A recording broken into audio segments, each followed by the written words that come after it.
जय श्री कृष्णा सबको। ओम श्री परमात्मने नमः। कल हमने एकादश अध्याय समाप्त किया था और आज हम द्वादश अध्याय शुरू करने वाले हैं। तो अध्याय शुरू करने से पहले तो चलिए हम वंदना करते हैं। जय गुरुदेवा, जय गुरुदेवा, जय गुरुदेवा, जय गुरुदेव, जय गुरुदेवा, जय गुरुदेवा, जय गुरुदेवा, जय गुरुदेव, जय गुरुदेवा, जय गुरुदेवा, जय गुरुदेवा, जय गुरुदेव।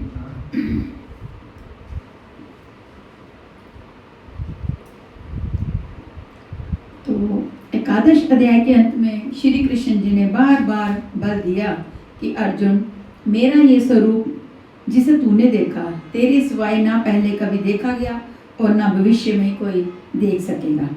मैं ना तप से, ना यज्ञ से, ना दान से ही देखे जाने को सुलभ हूँ, किंतु अनन्य भक्ति के द्वारा अर्थात मेरे अतिरिक्त अन्यत्र कहीं श्रद्धा बिखरने न पाए, निरंतर तैर धारावत मेरे चिंतन के द्वारा ठीक उसी प्रकार जैसा तूने देखा, मैं प्रत्यक्ष देखने के लिए तब उसे साक्षात जानने के लिए और प्रवेश करने के लिए भी सुलभ हूँ। अतः अर्जुन, निरंतर मेरा ही चिंतन कर। भक्त बन अर्जुन, तू मेरे ही द्वारा निर्धारित किए गए कर्म को कर, मत परम, अब तू मेरे परायण होकर कर। अनन्य भक्ति ही उनकी प्राप्ति का माध्यम है। इस पर अर्जुन का प्रश्न स्वाभाविक है कि जो अव्यक्त अक्षर की उपासना करते हैं और जो सगुण आपकी उपासना करते हैं, इन दोनों में श्रेष्ठ कौन है? अब ये प्रश्न किया अर्जुन ने। यहाँ इस प्रश्न को अर्जुन ने तीसरी बार उठाया है। अध्याय 3 में भी उसने कहा था कि भगवान, यदि निष्काम कर्म योग की अपेक्षा सांख्य योग आपको श्रेष्ठ मान्य है, तो आप मुझे भयंकर कर्मों में क्यों लगाते हैं? इस पर श्री कृष्ण ने कहा था कि अर्जुन, निष्काम कर्म भाग अच्छा लगे चाहे ज्ञान मार्ग, दोनों ही दृष्टियों से कर्म तो करना ही पड़ेगा। इतने पर भी जो इंद्रियों को हट से रोककर मन से विष्णु का स्मरण करता है वह दंभाचारी है, ज्ञानी नहीं। अतः अर्जुन, तू कर्म कर। कौन सा कर्म करे? तो नियंतम कुरु कर्म त्वम, निर्धारित किए हुए कर्म को कर। अब ये होगा क्वेश्चन कि निर्धारित कर्म क्या है? तो बताया यज्ञ की प्रक्रिया ही एकमात्र कर्म है। फिर उन्होंने यज्ञ की विधि को बताया जो आराधना चिंतन की विधि विशेष है, परम में प्रवेश दिलाने वाली प्रक्रिया है। जब निष्काम कर्म मार्ग और ज्ञान मार्ग दोनों में ही कर्म करना है, यथार्थ कर्म करना है, क्रिया एक ही है, तो अंतर कैसा? भक्त कर्मों का समर्पण करके इष्ट के आश्रित होकर यज्ञार्थ कर्म में प्रवृत्त होता है, तो दूसरा सांख्य योगी अपनी शक्ति को समझकर अपने भरोसे उसी कर्म में प्रवृत्त होता है, पूरा श्रम करता है। अध्याय 5 में अर्जुन ने प्रश्न किया, भगवान, आप कभी सांख्य माध्यम से कर्म करने की प्रशंसा करते हैं तो कभी संपन्न माध्यम से निष्काम कर्म की प्रशंसा करते हैं, इन दोनों में श्रेष्ठ कौन है? जहां तक अर्जुन समझ चुका है कि कर्म दोनों दृष्टियों में करना होगा, फिर भी दोनों में श्रेष्ठ मार्ग वह चुनना चाहता है। श्री कृष्ण का अर्जुन, दोनों ही दृष्टियों से कर्म में प्रवृत्त होने वाले मुझको ही प्राप्त होते हैं, किंतु सांख्य मार्ग की अपेक्षा निष्काम कर्म योग श्रेष्ठ है। निष्काम कर्म योग का अनुष्ठान किए बिना ना कोई योगी होता है और ना ज्ञानी। सांख्य योग दुष्कर है, उसमें कठिनाइयां अधिक है। यहाँ तीसरी बार अर्जुन ने यही प्रश्न रखा कि भगवान, आप में अनन्य भक्ति से लगने वाले और अव्यक्त अक्षर की उपासना से सांख्य मार्ग से लगने वाले, इन दोनों में श्रेष्ठ कौन है? तो अर्जुनवाच, एवं सतत युक्ता ये भक्ता सत्वा प्रयुपासते ये चाप्य अक्षरम अव्यक्तम तेषा के योग वित्तमा। एवं अर्थात इस प्रकार जो अभी अभी आपने विधि बताई है, ठीक इसी विधि के अनुसार अनन्य भक्ति से जो आपकी शरण लेकर आपसे निरंतर संयुक्त होकर आपको भली प्रकार उपासते हैं, और दूसरे जो आपकी शरण ना लेकर स्वतंत्र रूप से अपने भरोसे उसी अक्षर अव्यक्त स्वरूप की उपासना करते हैं जिसमें आप भी स्थित हैं, इन दोनों प्रकार के भक्तों में अधिक उत्तम योगवेता कौन है? इस पर योगेश्वर श्री कृष्ण क्या कहते हैं, तो सुनिए। श्री भगवान उवाच, मध्यावेशय मनो ये मां नित्य युक्त उपासते श्रद्धा पर्योपेतासते मे युक्त ममा मतः। अर्जुन, मुझ में मन को एकाग्र करके निरंतर मुझ में संयुक्त हुए जो भक्तजन परम से संबंध रखने वाली श्रेष्ठ श्रद्धा से युक्त होकर मुझे भजते हैं, वे मुझे योगियों से भी अति उत्तम योगी माने हैं। ये तक्षरमणि दृश्यम निर्देश्यम व्यक्तम पर्युपासते सर्वतगम चित्यम च कूटस्थम चलम दूरम सनीय ध्रिय ग्राम सर्वत्र समुद्रियो ते प्राप्नुवन्ति मामेव सर्वभूताहिते रता।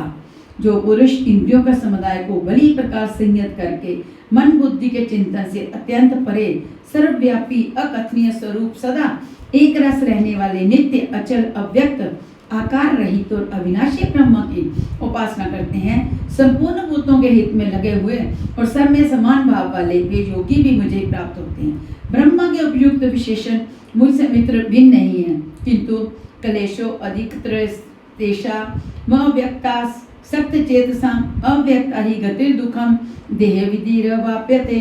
उन अव्यक्त परमात्मा में आसक्त हुए चित्त वाले पुरुषों के साधन में कलेश विशेष है, क्योंकि देहाभिमानियों द्वारा व्यक्त विषयक गति दुख पूर्वक प्राप्त की जाती है। जब तक देह का भान है तब तक अव्यक्त की प्राप्ति दुष्कर है। योगेश्वर श्री कृष्ण सद्गुरु थे, अव्यक्त परमात्मा उनमें व्यक्त था।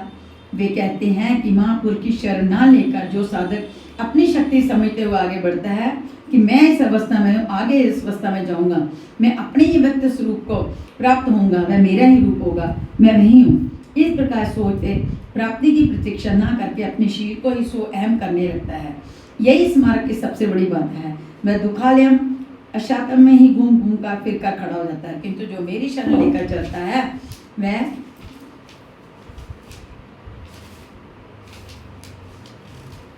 ये तू सर्वाणी कर्माणि मयि संजस्य मत्परा अनन्य नैवम योगन्मा ध्यायन्त उपासते। जो मेरे प्राण होकर संपूर्ण कर्मों अर्थात आराधना को मुझ में अर्पण करके अनन्य भाव से योग अर्थात आराधना प्रक्रिया के द्वारा निरंतर चिंतन करते हुए बचते हैं, तेषा मैं समुद्रता मृत्यु संसार सागरात भवामी नाचित रात पार्थम मध्यावेशित चेतसाम। केवल मुझ में चित्त लगाने वाले उन भक्तों को मैं शीघ्र ही मृत्यु रूप संसार सागर से उद्धार करने वाला होता हूँ। इस प्रकार चित्त लगाने की प्रेरणा और विधि पर योगेश्वर प्रकाश डालते हैं। मदेव मन आदस्य मयि बुद्धि निवसिष्यसि मयेम अत ऊर्ध्वम न संशय। इसलिए अर्जुन तू मुझ में मन लगा, मुझ में बुद्धि लगा, इसके उपरांत तो मुझ में निवास करेगा, इसमें कुछ भी संशय नहीं है। मन और बुद्धि भी ना लगा सके तब अर्जुन ने पीछे कहा भी है कि मन को रोकना तो मैं वायु की तरह दुष्कर समझता हूँ। इस पर योगेश्वर श्री कृष्ण फिर कहते हैं अथ चित्तम समाधातु न शक्रोषि मयि स्थिरम अभ्यास योगेन ततो ममिष शापतु धनजते। जब तू मन को मुझ में अचल स्थापित करने में समर्थ नहीं है तो हे अर्जुन योग के अभ्यास द्वारा मुझे प्राप्त होने की इच्छा कर। जहाँ भी चित्त जाए वहाँ से घसीट कर उसे आराधना चिंतन क्रिया में लगाने का नाम अभ्यास है। यदि ये भी न कर पाए तो अभ्यासे अप्यसमर्थो असि मत कर्म परमो भव मदर्थमपि कर्माणि कुर्वन्य सिद्धि वाप्स्यासि। यदि तू अभ्यास में भी असमर्थ है तो केवल मेरे लिए कर्म कर अर्थात आराधना करने में तत्पर हो जा। इस प्रकार मेरी प्राप्ति के लिए कर्मों को करता हुआ तो मेरी प्राप्ति रूपी सिद्धि को ही प्राप्त होगा। अर्थात अभ्यास भी पार ना लगे तो साधना पथ में लगे भर रहो। अथैत दप्य शक्तो असि कर्तु मध्योग मनश्चिता सर्व कलम फल त्यागम तथा कुरु जतात भवान। यदि इसे भी करने में समर्थ हैं तो संपूर्ण कर्मों के फल का त्याग कर अर्थात लाभ हानि की चिंता छोड़कर मध्योग्य के आश्रित होकर अर्थात समर्पण के साथ आत्मवान महापुरुष की शरण में जा। उनसे प्रेरित होकर कर्म स्वतः होने लगेगा।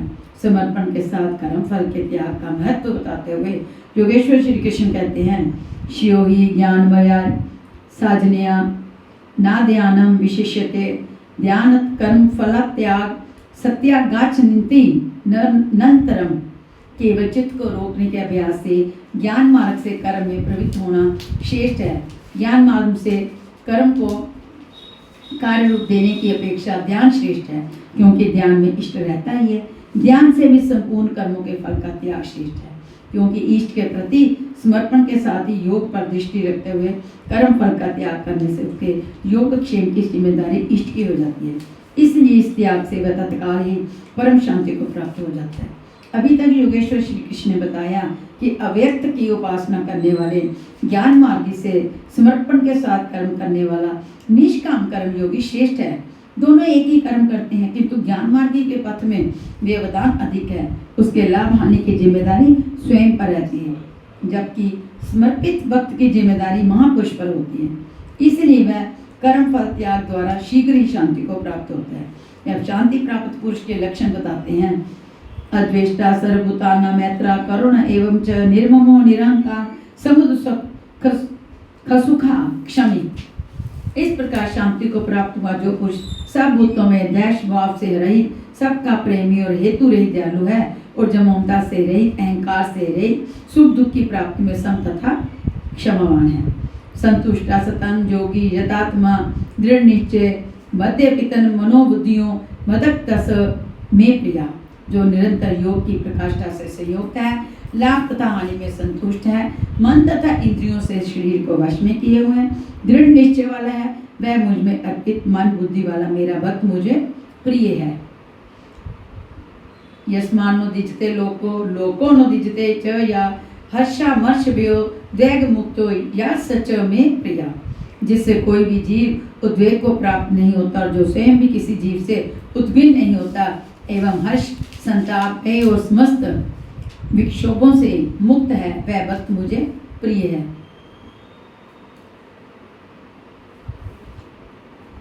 साधकों के लिए ये श्लोक अत्यंत उपयोगी है। उन्हें इस ढंग से रहना चाहिए कि उनके द्वारा किसी के मन को ठेस ना लगे। इतना तो साधक कर सकते हैं, किंतु दूसरे लोग इस आचरण से नहीं चलेंगे। वे तो संसारी हैं ही, वे तो आग उगलेंगे, कुछ भी कहेंगे, किंतु पथिक को चाहिए कि अपने हृदय में उनके द्वारा उनके आघातों से भी उथल पुथल ना होने दें। चिंतन में सुर्त लगी रहे, क्रम ना टूटे। उदाहरण के लिए आप स्वयं सड़क पर नियमानुकूल बाएं से चल रहे हैं, कोई मदिरा पीकर चला आ रहा है, उससे बचना भी आपकी जिम्मेदारी है। अनपेक्षा शुचि दक्ष उदासीनो गंतव्य था सर्वारंभ परित्यागी यो मदक्ता सम प्रिया। जो पुरुष आकांक्षाओं से रहित सर्वथा पवित्र है, दक्ष अर्थात आराधना का विशेषज्ञ है। ऐसा नहीं कि चोरी करता हो तो दक्ष है। श्री कृष्ण के अनुसार कर्म एक ही है, नियत कर्म, आराधना चिंतन, उसमें जो दक्ष है।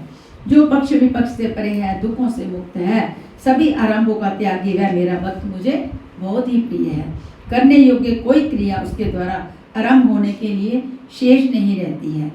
जो ना दृश्यति ना दृष्टि ना शोचति ना कांक्षति शुभाशुभ परित्यागी भक्ति मान्य स में प्रिया। जो ना कभी हर्षित होती है, ना द्वेष करता है, ना शोक करता है, ना कामना करता है, जो शुभ और अशुभ संपूर्ण कर्मों के फल का त्यागी है।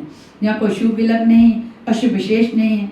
भक्ति की इस प्रकाष्ठा से युक्त वह पुरुष मुझे बहुत प्रिय है। सम शत्रुच मित्रे ज तथा मानापनावन्यो शीतोष्ण सुख दुखेषु सम संग विवर्जिता। जो पुरुष शत्रु व मित्र में मान तथा अपमान में सम है, जिसके अंतःकरण की वृत्तियां सर्वथा शांत है, जो सर्दी गर्मी सुख दुख आदि द्वंद्वों में सम और आसक्ति रहता है, तथा तुल्य निंदा स्तुति निर्मोनी संतुष्टो जैन के निचित अनिकेता स्थिरमति भक्ति मान्य प्रियो नरा।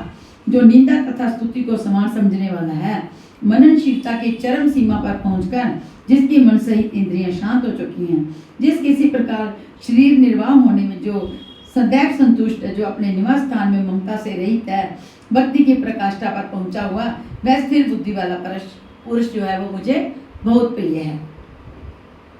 ये तो धर्मयामृतमिदं यथोक्तम पर्युपासते श्रद्धयाना मत परमा भक्तास्ते तीव में प्रिया। जो मेरे प्रायण हुए हार्दिक श्रद्धा युक्त पुरुष इस उपयुक्त धर्म में अमृत का बड़ी प्रकार सेवन करते हैं, वे भक्त मुझे अतिशय प्रिय है।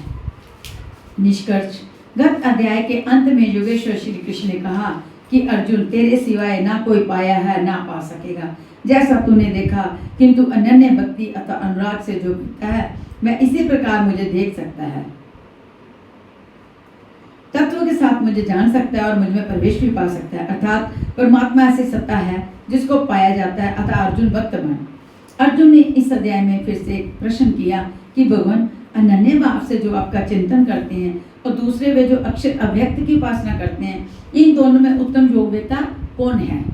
तो योगेश्वर श्री कृष्ण जी ने बताया कि दोनों मुझे ही प्राप्त होते हैं, क्योंकि मैं अव्यक्त स्वरूप हूँ, किंतु जो इंद्रियों को वश में रखते हुए मन को सब ओर से समेट कर अव्यक्त परमात्मा में रह सकते हैं, उनके पथ में कलेश विशेष है।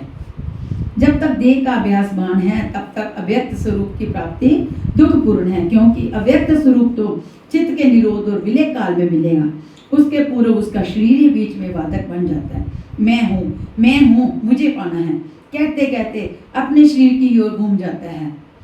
उसके लड़खड़ाने की अधिक संभावना है। अतः अर्जुन, तू संपूर्ण कर्मों को मुझ में अर्पण करके अनन्य भक्ति से मेरा चिंतन कर। जो मेरे प्राण भक्तजन संपूर्ण कर्मों को मुझ में अर्पण करके मानव शरीरधारी मुझ सगुण योगी के रूप का ध्यान द्वारा तैर धारावत निरंतर चिंतन करते हैं, उनका मैं शीघ्र ही संसार सागर से उद्धार करने वाला हो जाता हूँ। अतः भक्ति मार्ग ही जो है वो सबके लिए श्रेष्ठ है। अर्जुन, मुझ में मन को लगा, मन न लगे तो भी लगाने का अभ्यास कर। जहां भी चित्त जाए पुनः घसीट कर उसका निरोध कर। ये भी करने में समर्थ है तो तू कर्म कर। कर्म एक ही है, यज्ञार्थ कर्म। तू कार्यम कर्म करता भर जा, दूसरा ना कर, उतना ही कर, पार लगे चाहे ना लगे। यदि ये भी करने में समर्थ है तो स्थित प्रज्ञ आत्मवान तत्वज्ञ महापुरुष की शरण होकर संपूर्ण कर्म फलों का त्याग कर। ऐसा त्याग करने से तू परम शांति को प्राप्त हो जाएगा। तत्पश्चात परम शांति को प्राप्त हुए भक्त के लक्षण बताते हुए योगेश्वर श्री कृष्ण ने कहा कि जो संपूर्ण भूतों में द्वेष भाव से रहता है, जो करुणा से युक्त और दयालु है, ममता और अहंकार से रहित है, वह मुक्त मुझे प्रिय है। जो ध्यान योग में निरंतर तत्पर और आत्मवान आत्मस्थित है, वह भक्त मुझे प्रिय है। जिससे न किसी को का उद्वेग प्राप्त होता है और स्वयं भी जो किसी से उद्वेग को प्राप्त नहीं होता, ऐसा भक्त मुझे प्रिय है। जो शुद्ध है, दक्ष है, व्यथाओं से उपराम है, स्वारंभों को त्याग कर जिसने पार पा लिया, ऐसा भक्त मुझे बहुत प्रिय है। संपूर्ण कामनाओं का त्यागी और शुभाशुभों का पार पाने वाला एक भक्त मुझे प्रिय है।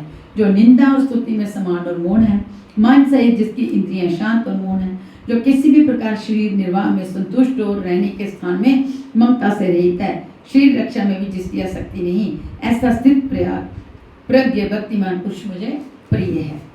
इस प्रकार श्लोक 11 से 19 तक योगेश्वर श्री कृष्ण ने शांति प्राप्त योग युक्त भक्त की रहने पर प्रकाश डाला, जो साधकों के लिए एक उपादेय है।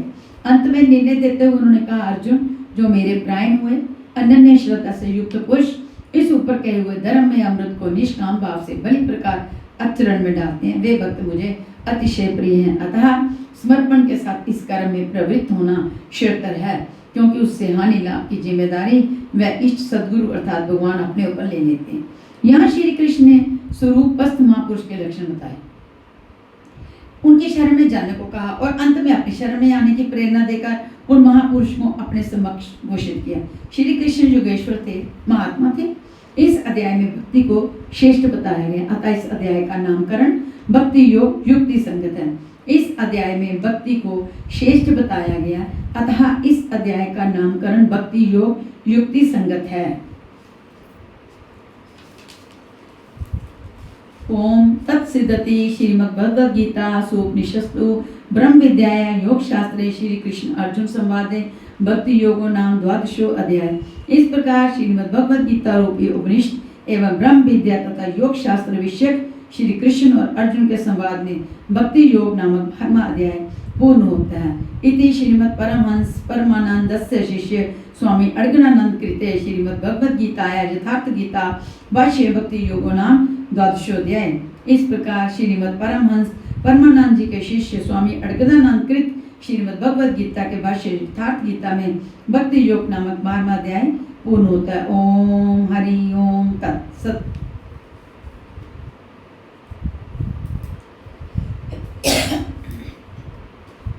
श्री कृष्ण गोविंद हरे मुरारी, हे नाथ नारायण वासुदेव।